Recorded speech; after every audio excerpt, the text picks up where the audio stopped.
ओम नमः शिवाय, हर हर महादेव, बम बम। श्रावण महीना शुरुआत होने जा रहा है। 22 जुलाई 2024 को सोमवार के दिन पहला सोमवार है। श्रावण महीना सोमवार से इस बार शुरू है और 19 अगस्त 2024 को सोमवार को ही श्रावण का महीना समाप्त है। इस महीने की शुरुआत भी सोमवार से और इस महीने की समाप्ति भी सोमवार से, और भगवान शिव का ये विशेष महीना है। इस दौरान कावड़ यात्रा भी चलती है। आज हम इस वीडियो के माध्यम से आपको कावड़ यात्रा के बारे में बताएंगे। कावड़ यात्रा का क्या महत्व है, किस समय कावड़ उठानी चाहिए, किस समय आप रुद्राभिषेक करें, ये संपूर्ण जानकारी इस वीडियो के माध्यम से देंगे। सबसे पहले किसने कावड़ यात्रा की थी और कैसे कैसे कावड़ यात्रा की थी, संपूर्ण जानकारी इसमें देंगे। काल सर्प आदि दोष से अगर आप पीड़ित हैं तो आपको कौन से मंत्र का जाप करना चाहिए, धन वैभव संपदा के लिए भगवान शंकर का कौन सा जाप करना चाहिए, रोग आदि से निवृत्ति के लिए भगवान शंकर का कौन सा जाप करना चाहिए, और साथ साथ में कावड़ उठाते हुए आपको क्या क्या सावधानी बरतनी चाहिए, ये संपूर्ण जानकारी हम इस वीडियो के माध्यम से आपको देंगे। चैनल को आपने जब तक सब्सक्राइब नहीं किया है तो जय भोलेनाथ बोल करके सब्सक्राइब जरूर करें, और आगे की संपूर्ण जानकारी के लिए वीडियो को अंत तक जरूर देखें। पूरी जानकारी इस वीडियो के माध्यम से हम कावड़ के बारे में आपको देंगे। देखो, कावड़ यात्रा भगवान भोलेनाथ को प्रसन्न करने के लिए, उनकी कृपा पाने के लिए सबसे शुभ और सरल उत्तम उपाय है। श्रावण के महीने में कावड़ उठाने वाले भक्त के सभी पाप नष्ट हो जाते हैं, और कावड़ के जल से शिवलिंग पे अभिषेक करने से भगवान भोलेनाथ की कृपा तो होती है, साथ में कष्ट दोष तो दूर होते ही हैं, कंगाली आदि से छुटकारा तो मिलता ही है, रोग दोष आदि से छुटकारा तो मिलता ही है, भगवान भोलेनाथ की विशेष कृपा मिलती है। सबसे पहले कावड़ किसने चढ़ाई, सबसे पहला कावड़िया कौन बना, ये आप जान ले। सबसे पहले भगवान परशुराम ने सबसे पहले कावड़ यात्रा की थी। कहते हैं एक बार सहस्रबाहु नामक राजा ने भगवान परशुराम के पिताजी, जिनका नाम ऋषि जमदग्नि था, उनके आश्रम में वो पधारे। ऋषि जमदग्नि ने उनका अच्छे से आदर सत्कार किया और राजा ने उनसे कामधेनु लेने की जिद की। फलस्वरूप उन्होंने ऋषि को छत विक्षत नष्ट कर दिया। इससे कुपित होकर के भगवान परशुराम ने सहस्रबाहु को नष्ट किया और अपने पिता को पुनः जीवित किया, ऐसी कथा है। और उसके बाद उनके पिता ऋषि जमदग्नि ने भगवान परशुराम को इस राज पाप से मुक्ति के लिए कावड़ यात्रा यानी गंगा जल जाकर के भगवान शंकर का अभिषेक करने के लिए बोला। और भगवान परशुराम ने, कहते हैं, बागपत के नजदीक गढ़ मुक्तेश्वर से गंगा जल लेकर आए और बागपत के नजदीक उन्होंने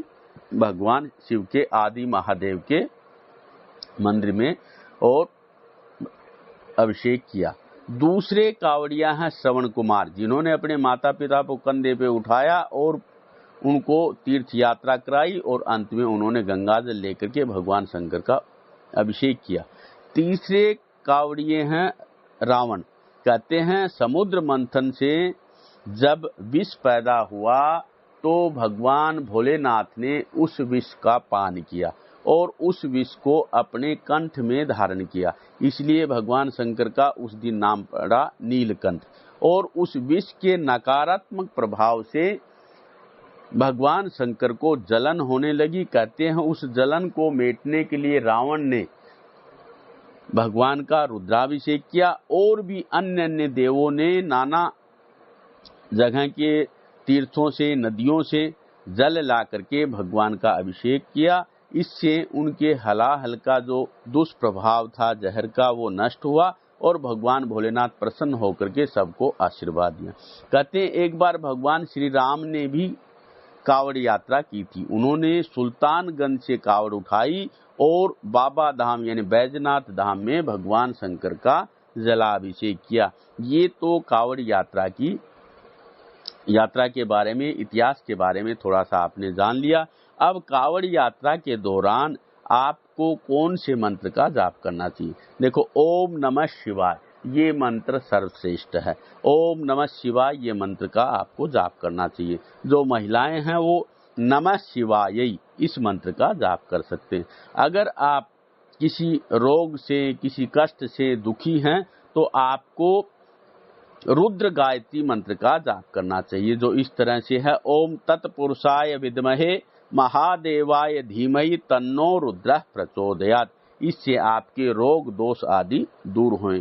और भी आप बम बम, जय जय शंकर, हर हर शंकर आदि मंत्रों का, आदि शब्दों का उच्चारण करते हुए कावड़ यात्रा करें। हरिओम निरंजन नाम, हरिओम भोलेनाथ, ये भी आप बोलते बोलते कावड़ यात्रा करें। जय महाकाल, जय महादेव आदि शब्दों का उच्चारण करते हुए आप कावड़ यात्रा करें। शिवाय नमः, शिव शिव शंभो, हर हर बम बम आदि शब्दों का उच्चारण करते हुए आप कावड़ यात्रा करें। इस तरह से कावड़ यात्रा करने से आपके जीवन के जो भी कष्ट हैं उनकी तो निवृत्ति होगी ही होगी, साथ में आप जिस कामना के लिए यात्रा कर रहे हैं वो कामना निश्चित रूप से पूरी होगी। कावड़ यात्रा के दौरान आपको थोड़ी सी सावधानी भी रखनी चाहिए। कावड़ यात्रा शुभ मुहूर्त में उठाएं। आप सोमवार को, श्रावण के पहले दिन आप कावड़ यात्रा संकल्प करके और आप कावड़ उठाएं और मन में संकल्प लें कि भोलेनाथ आपकी कृपा से ही मैं ये कावड़ ले जा रहा हूं, और फलाने स्थान पे पहले ही संकल्पित मन में सोच लें, उस स्थान पे जाप करके मैं आपका अभिषेक करूंगा। इस तरह से आप मन में संकल्प लेते हुए, मनोकामना बोलते हुए हरिद्वार से या जो भी तीर्थ आपके नजदीक हो वहां से आप कावड़ यात्रा लें। कावड़ भी 4 तरह की हैं। आप कौन सी कावड़ यात्रा कर रहे हैं वो आपके ऊपर है। जो सामान्य कावड़ है उसको कंधे के ऊपर उठा करके और धीरे धीरे अपना मंत्र जाप करते हुए, कीर्तन शब्द बोलते हुए कावड़ यात्रा करें। ये साधारण कावड़ यात्रा है। नवयुवक डाक कावड़ भी लाते हैं। डाक कावड़ में नवयुवक ही ज्यादा रहते हैं। एक कावड़ खड़ी कावड़ भी बोलते हैं, जिसमें कावड़ को हमेशा एक सहयोगी भी चाहिए होता है। और सबसे कठिन कावड़ है जिसमें दंडवत प्रणाम करते हुए कावड़ यात्रा करते हैं, जो बहुत कठिन है। अब कावड़ यात्रा के दौरान आपको क्या क्या सावधानी रखनी चाहिए, इन बातों का भी जरूर ध्यान रखें। देखो, यात्रा में किसी से भी आपको विवाद नहीं करना चाहिए, और यात्रा के दौरान आपस में नाम लेकर के भी नहीं बोलना चाहिए।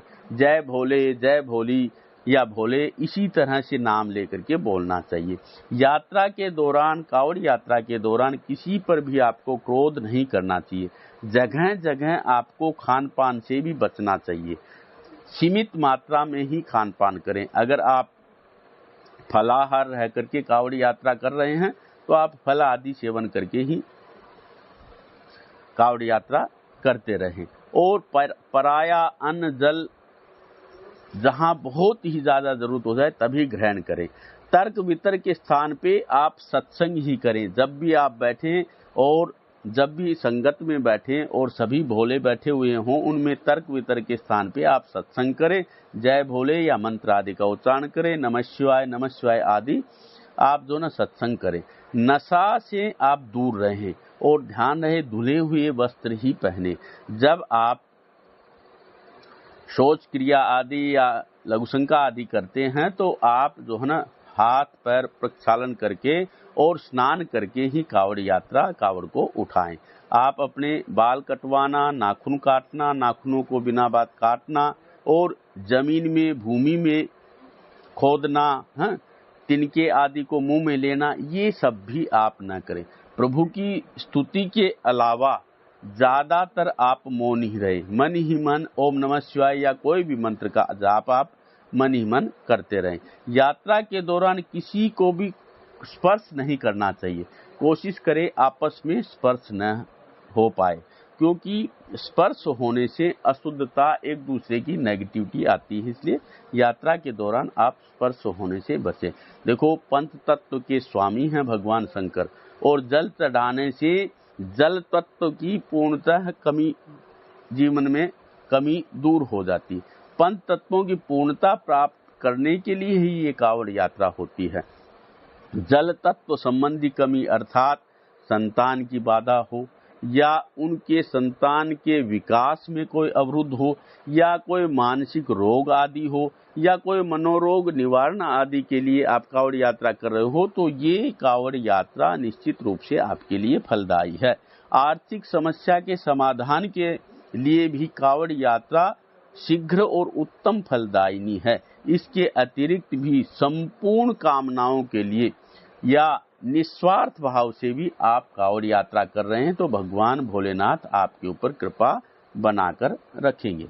कीर्तन, भजन, मंत्र जाप करते हुए आप कांवड़ यात्रा करें, और साथ साथ में हो सके तो ये जो मंत्र मैं बोल रहा हूँ इनमें से किसी भी एक मंत्र का जाप अगर आप करते हैं तो आपकी कांवड़ यात्रा सफलतम रहेगी। ओम सद्यो जाताय नमः, ये मंत्र भगवान शंकर का बहुत प्रिय है। ओम वामदेवाय नमः, इस मंत्र का भी आप जाप कर सकते। ओम अघोराय नमः, इस मंत्र का भी आप विपत्ति नाश के लिए जाप कर सकते। ओम तत्पुरुषाय नमः, ये मंत्र भी भगवान शंकर को बहुत प्रिय है। ओम ईशानाय नमः, धन प्राप्ति के लिए ये मंत्र बहुत उत्तम है। ओम ह्रीं ओम नमः शिवाय, इस मंत्र का भी आप जाप कर सकते हैं। या ओम नीलकंठाय नमः, ओम पार्वती पते नमः, इस तरह से आप इस मंत्र का जाप कर सकते हैं। जो विद्यार्थी मेधा बुद्धि बल चाहते हैं उनको, डाक कावड़ लाने वालों को ये मंत्र जरूर बोलते रहना चाहिए। ओम नमो भगवते दक्षिणामूर्ते मह्यम मेधाम प्रियच्छ स्वाहा, इस तरह से भूत भावन भोलेनाथ का मंत्र जाप करते हुए शुद्ध मन से और कावड़ यात्रा करें। इससे निश्चित रूप से आपके जीवन में खुशहाली आएगी, और ये कावड़ यात्रा आस्था के साथ साथ में अपने जीवन में परिवर्तन लाने के लिए भी बहुत शुभ है। अगर आपके जन्म पत्री में कालसर्प आदि दोष है तो आप कावड़ यात्रा के दौरान नवनाग स्तोत्र का पाठ भी कर सकते हैं, जो इस तरह हैं। अनंतम वासुकीम शेषव पद्मनाभम च कंबलकम शंखपालम कृकोटकम च कालियम तक्षकम तथा एतानि संस्मरे नित्यम आयु कामार्थ सिद्धये सर्प दोष क्षयार्थम च पुत्र पौत्रान समृद्धये तस्मे विष भयम नास्ति सर्वत्र विजयी भवेत्। इस तरह से इस स्तोत्र का पाठ करने से कहते हैं आयु आरोग्य मिलता है और भगवान भोलेनाथ की कृपा बनी रहती है, पुत्र पौत्र आदि समृद्धि प्राप्त होती है, और विष आदि का भय दूर होता है, कालसर्प आदि का भय दूर होता है। आगे आप अपने हिसाब से जिस स्थान पे चयनित करें उस स्थान को आप कावड़ यात्रा समाप्ति के लिए, कावड़ यात्रा में रुद्राभिषेक के लिए 1 अगस्त को अगर आप करते हैं तो सायंकाल में 3:55 से और 7:56 के बीच प्रदोष व्रत है, उस समय आप कावड़ यात्रा रुद्राभिषेक कर सकते हैं। अगर 2 अगस्त को जो मासिक शिवरात्रि भी है, अगर सुबह आप 9:35 तक, सायंकाल 4:02 से और 7:50 पे आप कावड़ का जल चढ़ा सकते हैं। 3 अगस्त को अगर आप जल चढ़ाना चाह रहे हैं तो चतुर्दशी तिथि है, उस दिन आप सुबह 9:30 बजे तक ही जल चढ़ाएं। इस तरह से कावड़ यात्रा भगवान शंकर की आपके लिए शुभदायिनी हो, भोलेनाथ की कृपा आप पे बनी रहे। जिस मनोकामना से, जिस मनोभाव से आप यात्रा कर रहे हैं और भगवान शंकर को कावड़ जल अर्पित कर रहे हैं, वो सभी मनोकामनाएं आपकी पूरी हों। इसी शुभकामना के साथ ये वीडियो आपको समर्पित है। जय भोलेनाथ, जय